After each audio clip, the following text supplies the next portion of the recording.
আল্লাহ পাক রব্বুল আলামিন যদি কাউকে মহাব্বতের গণ্ডির থেকে বের করে দেয়, অর্থাৎ আল্লাহ তাকে পছন্দ করেন না, এর প্রথম প্রমাণ হলো সে আলেমের বিরোধিতা করবে। এটাই প্রমাণ যে আল্লাহ তার উপরে রাগ, বেজার।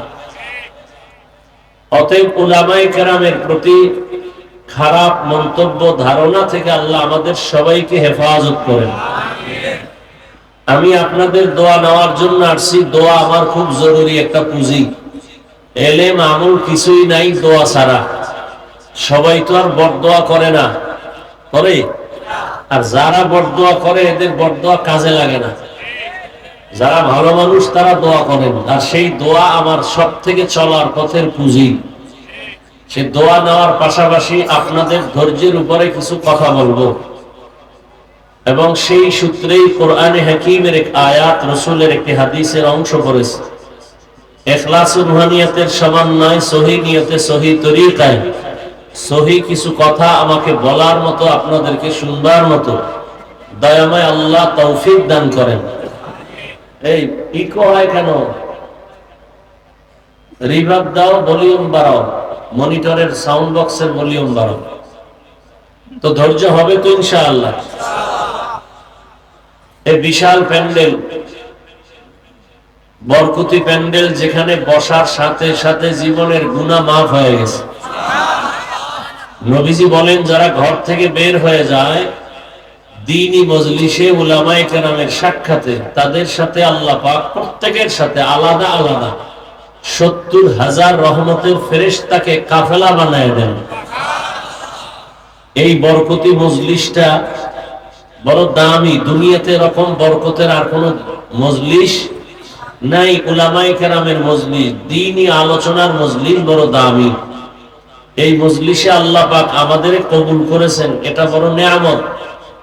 আমরা মা বাবার জন্য দোয়া করে যেন যেতে পারি, সে নিয়ত করে বসি, আল্লাহ তৌফিক দান করেন।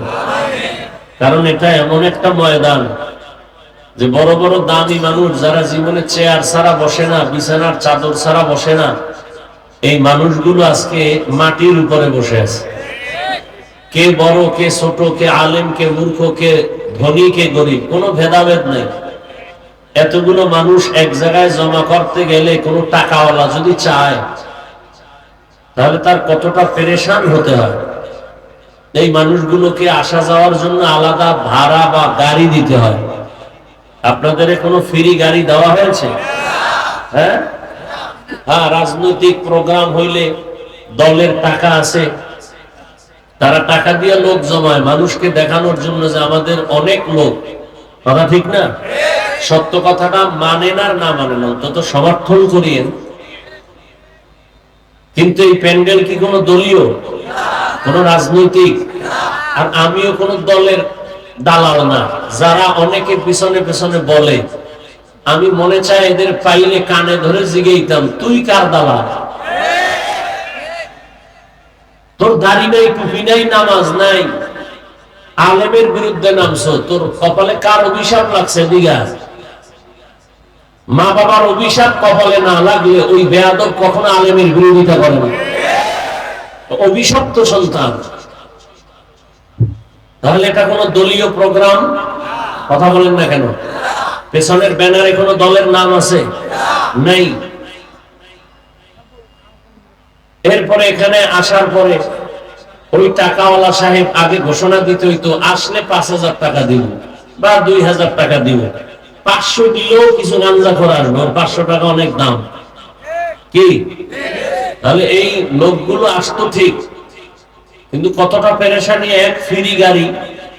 দ্বিতীয়, এই জান্নাতি মানুষ আসতো না, সব সমাজের গাঞ্জাখোরেরা, বেনামাজিরা আসতো। কথা ঠিক না? নাম্বার ৩, বসার জন্য ভিআইপি ব্যবস্থা লাগতো না। এই বিছানায় বসতো কেউ, কিয়ামতের আগেও কেউ বসবে না। এই মজলিস বাদ দেন, কোন বিয়ার অনুষ্ঠানে এই বিছানা দিলে কেউ বসবে? অথচ এখানে বসার পরে কারো অন্তরে কোনো কষ্ট আছে? কোনো কষ্ট নেই। ৪, ৫ নাম্বার, এই মানুষগুলোকে নিয়ন্ত্রণ করার জন্য কত প্রশাসনের ভাইগো লাগতো। এখানে কোনো গাড়ি ভাড়া দেওয়া হয় না, নাস্তা নাই। নাস্তা আছে নাকি? আর এখানে এই 2-3 ঘন্টা বসায় রাখলে দলীয় হোক, নেতা দাওয়াত দিয়ে কোনো টাকাওয়ালা তো নাস্তা দিতে হতো না। নাস্তা না পাইলে তো চেয়ারের বাড়ি, মহব্বত জাগায় প্রমাণ, কথা ঠিক না?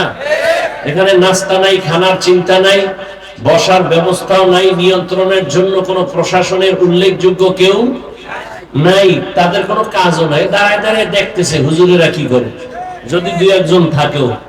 কথা বুঝেন নাই? কারণ আমাদের নিরাপত্তা হেফাজতের মালিক কে? আল্লাহ। আরে আপনারা পুলিশ, আর্মি, র্যাব কি করবেন? পারছেন কিছু করতে? শেখ হাসিনা গেল যে, তো কি করতে পারবেন? মাওলায় যাকে হেফাজত করবে কেউ পারবে না। কথা বলেন না কেন? ওমরের মতো বান্দা, অর্ধজাহানের খলিফা, রোম সম্রাট বলে, এর নামে এত দুনিয়া কাঁপে কেন? দেখো তো তার গার্ড কত। গোয়েন্দা বিভাগের লোক বলে একা একা চলে, কোনো গার্ড নেই। এর তো মেরে ফেলা খুব সহজ, কথা মারো, তরবারি নিয়ে পাঠাই দিছে, একা পাইলেই কল্লা ফেলে দাও।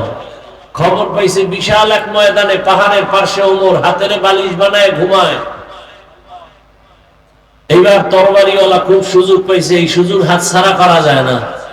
খাম থেকে তরবারিটা বের করে রওনা, ওই মাঠের কোনায় যাবে, ওমর শুয়ে আছে। 1 কদম 2 কদম গিয়া সামনে ভয়, আবার দাঁড়ায়, আবার হাঁটে, আবার দাঁড়ায়। কিছু দূর গিয়া খুব কাছে গিয়ে দেখে ওমর একা ঘুমায় না, জঙ্গলের একটা বাঘ ওমরকে পাহারা দিতেছে।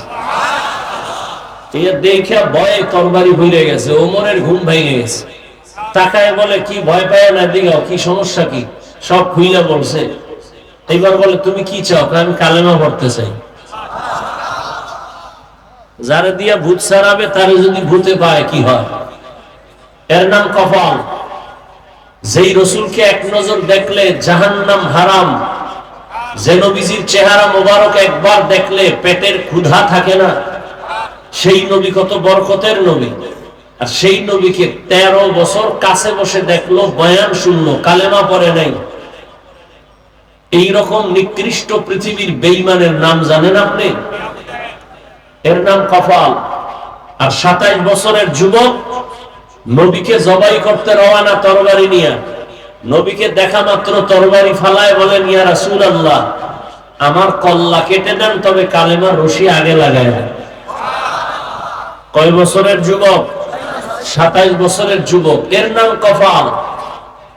তো এই সমস্ত প্যান্ডেলে আসতেও কপাল লাগে, বসতেও কপাল লাগে, মা বাবার জন্য দোয়া করে বিদায় হতেও কপাল লাগে। অনেকে আসছে কিন্তু কপাল খারাপে প্যান্ডেলে ঢুকতে পারে নাই। এরা কোথায়? মহিলা প্যান্ডেল তাওয়াফ করে, অথবা কেউ দোকানে আড্ডায় কবিরা গুনাহ করে, আর কোনো কাম করে না, তাজা তাজা কবিরা গুনাহ করে। কি আমি বানায় বলতেছি? আবার একদল প্যান্ডেলে বসছে ঠিক, তবে এদের মধ্যে অনেক আল্লাহর বান্দা আছে, এদের কপালটাও বেশি সুবিধা না। কেন? এরা কলবের দরজাটা বন্ধ করে রাখছে, গজবের মোবাইলটা সামনে রেখে। এদের একটার কপালও ভালো নেই।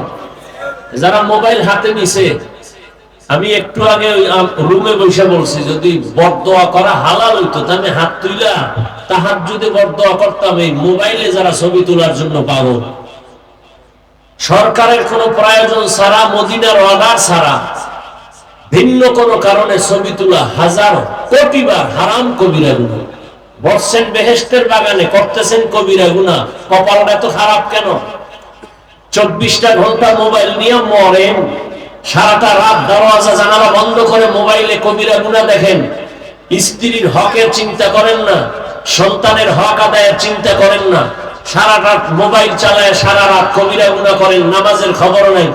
আল্লাহ কানে ধরে বেহেশতের বাগানে নিয়ে আসছে, এই বেহেশতের বাগানে এইসব মোবাইলটা দেখান লাগে যে আমি মোবাইলওয়ালা। আপনার কপাল এত খারাপ কেন?